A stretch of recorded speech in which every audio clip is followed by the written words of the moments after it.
Charlotte County and Punta Gorda, Florida need to quit policing for profit if they want to quit breaking up families. They are road pirates every single day, busting people for victimless crimes and violating their rights almost all the time. This socialist fascist military police state the sheriff and police are doing are un-American and unconstitutional. They are making you the new product of America to make jobs, police, sheriff, court, probation, jail, prison and all the things that support and supply this tyranny. Wake up sheep, everything is illegal and you are not free. Study, Florida has high number of incarcerated parents. By Jonathan Scholes. Staff writer.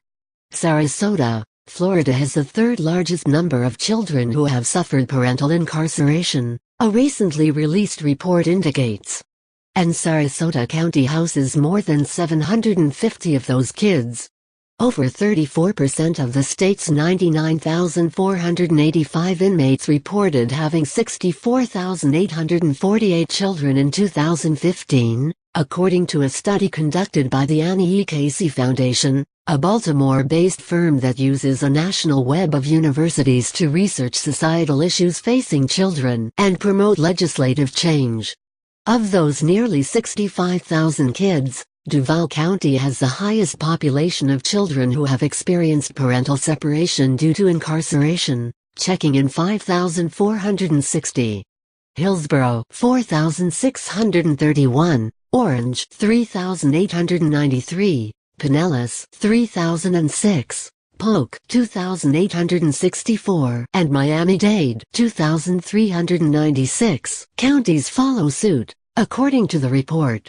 Sarasota County, considerably smaller in population than the top 6, is farther down the line at 753 children that had a parent incarcerated. Manatee County, smaller yet than Sarasota, although notoriously known as the drug death capital in the state, had 1,019 kids that fell into this category. Charlotte County had 354 children fit this description during 2015, the Foundation's report says. Behind those numbers, the effect on not having a parent around is a multi-tiered societal issue, impacting not only the child, but the entire family structure and surrounding community.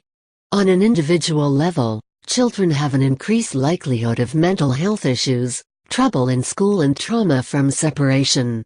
It's a very traumatic experience for children, and we often don't think about how it affects them, said Norrin Dollard, director of Florida Kids Count and Department of Child and Family Studies at University of South Florida, which partners with the Annie E. Casey Foundation.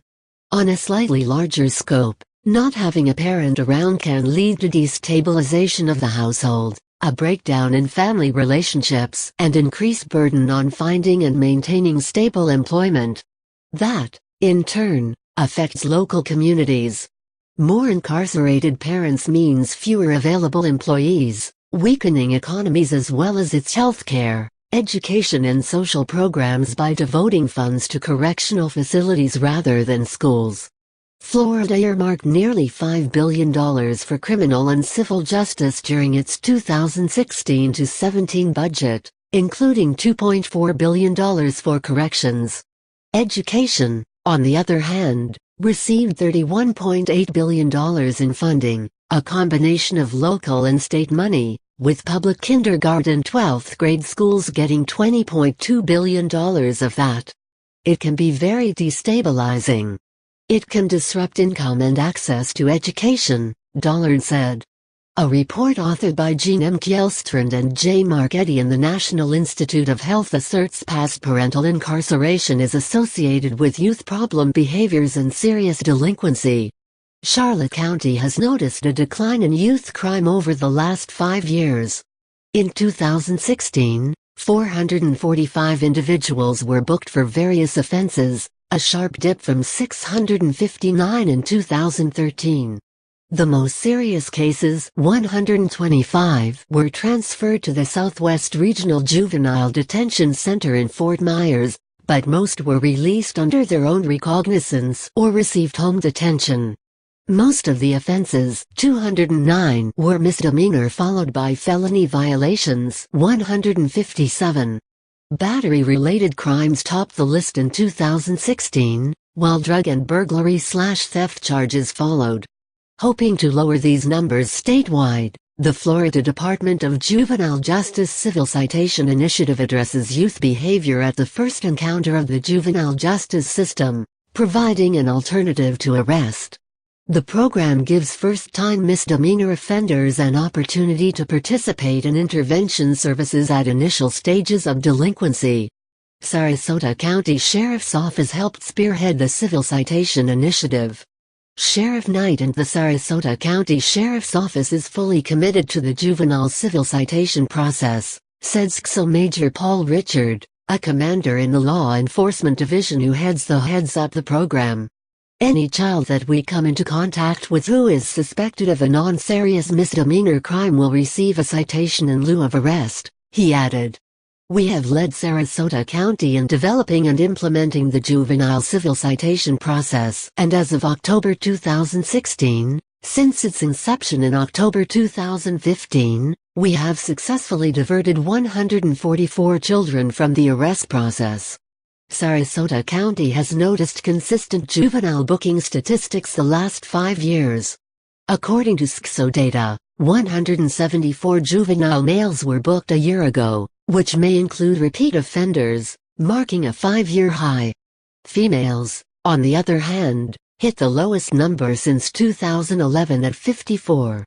Overall, felony charges among youth have been on the rise as well. While an individual may rack up multiple charges at once, a total of 149 felony offenses were filed a year ago in Sarasota County. By intervening at the early stages of delinquency, we can help shape the future of our youth, said Skip Conroy, spokesman for Charlotte County Sheriff's Office. Email, dshows@sun-herald.com.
Hey Sheriff, we have a question about why your office, your intelligence division, is investigating private citizens for criminal investigation that happen to be activists that are overseeing your department.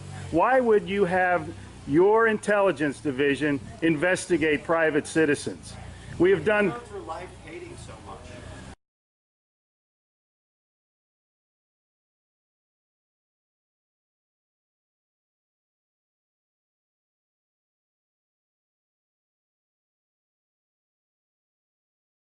Sir, we don't hate anyone. We love freedom and we love American people.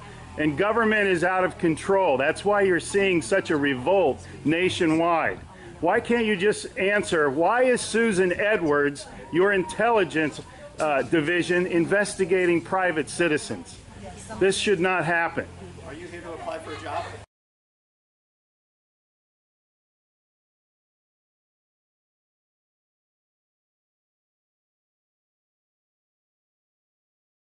Possibly I might be applying for a job, but that's irrelevant to my question. Why would you ask that question? Well, enjoy the fair. Okay. Excuse me. Excuse you? Excuse me, sir. So those of you that haven't Wow. been on a bike before, we're Sheriff's getting a little too pushy. is You the work hard for part us, Sheriff. in Just keep keeping that in mind. At one time, we respected you, but not with that type of attitude.